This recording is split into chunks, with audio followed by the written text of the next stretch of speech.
রব্বুল আলামিন শুধু মানুষ হিসাবেই আমাদেরকে প্রেরণ করেন নাই,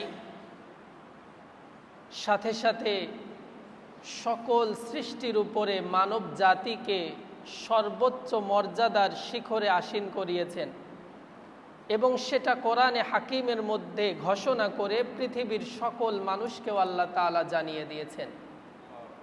আল্লাহ তাআলা বলছেন, ওয়ালাকাদ কাররামনা বানি আদম, আমি বনি আদমকে সম্মানিত করেছি। কোরআনে কারিমের শব্দের দিকে লক্ষ্য করলে বোঝা যায় আল্লাহ তাআলা শুধু ঈমানদারদেরকেই সম্মানিত করেন নাই, শুধু মুসলমানদেরকেই সম্মানিত করেছেন এমন না।